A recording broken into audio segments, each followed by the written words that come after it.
ओम नमो भगवते वासुदेवाय। आप सभी को देव उठनी एकादशी की हार्दिक शुभकामनाएं। देव उठनी एकादशी से सभी प्रकार के मांगलिक कार्य शुरू हो जाते हैं। चातुर्मास की शुरुआत देवशयनी एकादशी से होती है और इसका समापन देव उठनी एकादशी पर होता है। चातुर्मास के दौरान सभी मांगलिक कार्य जैसे विवाह, मुंडन, जनेऊ संस्कार कार्यों पर रोक लग जाती है।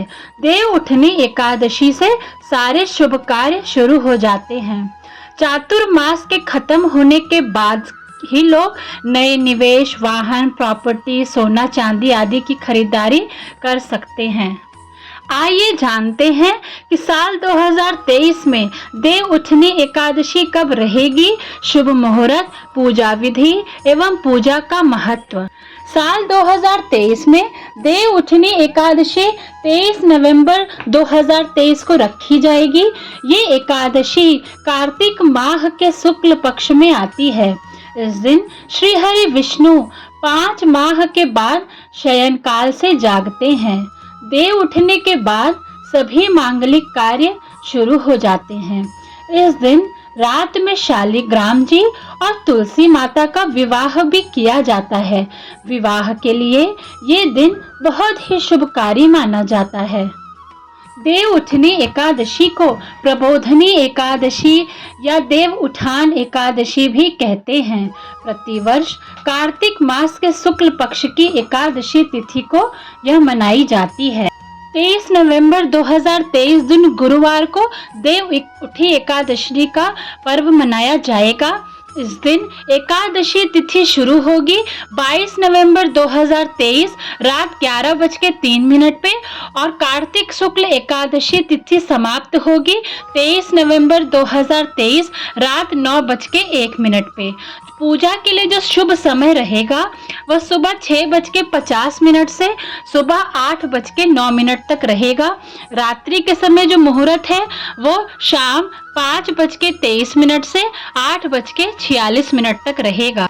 इस दिन सूर्य उदय होगा 6:49 पर और सूर्यास्त होगा 5:36। राहु काल का जो समय रहेगा वो 1:33 से 2:54 दोपहर तक रहेगा। यमगंड 6:49 से 8:10 सुबह रहेगा।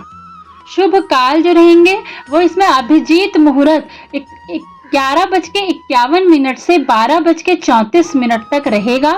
अमृत काल 12:44 से 2:15 तक रहेगा और ब्रह्म मुहूर्त सुबह 5:13 से 6:01 तक रहेगा। ब्रह्म मुहूर्त में ही इस दिन विष्णु जी को बहुत ही प्यार से मंत्रों का जाप करके इस दिन विष्णु जी को निद्रा से प्यार से शंख बजाकर या उनके मंत्रों का उच्चारण करके हमें विष्णु जी को इस दिन जगाना चाहिए। व्रत का पारण सुबह 6:51 से 8:57 तक दिन 24 नवंबर शुक्रवार को किया जाएगा।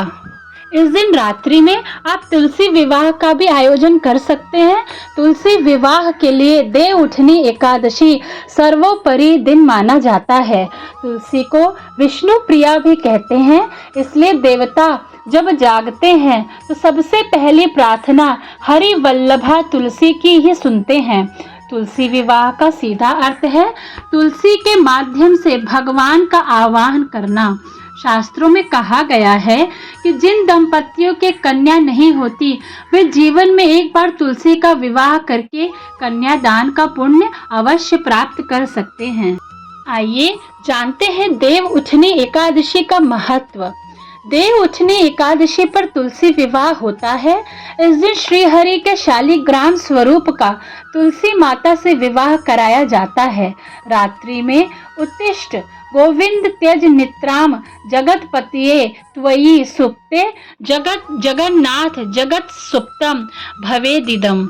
इस मंत्र तेज स्वर में उच्चारण करते हुए श्री हरि को जगाया जाता है। कहते हैं जो लोग देव उठनी एकादशी का व्रत करते हैं उन्हें साल भर की एकादशी का पुण्य का फल मिल जाता है। देव उठनी एकादशी की पूजा विधि। देव उठनी एकादशी के दिन सुबह जल्दी उठकर घर की साफ सफाई और स्नान के बाद पूजा की चौकी पर भगवान विष्णु की तस्वीर स्थापित करना चाहिए। भगवान को चंदन, हल्दी और कुमकुम से तिलक लगाना चाहिए। घी का दिया जलाकर भोग लगाएं। फिर भोग में तुलसी के पत्ते अवश्य डालें। व्रत कथा का पाठ करें, आरती करें और इस दिन तुलसी जी की पूजा अवश्य करनी चाहिए। भगवान विष्णु को समर्पित देव उठनी एकादशी के दिन तुलसी के पत्ते नहीं तोड़ने चाहिए। पूजा के लिए एक दिन पहले ही आपको पत्ते तोड़कर रख लेना चाहिए। देव उठनी एकादशी के दिन चावल बिल्कुल भी नहीं खाना चाहिए। वाद विवाद से बचना चाहिए और भगवान विष्णु का जितना हो सके कीर्तन करना चाहिए, जागरण करना चाहिए और सबको शाम को पूजा करने के बाद कथा और आरती के पश्चात सबको प्रसाद का वितरण करके व्रत अगले दिन सुबह व्रत का पारण करना चाहिए।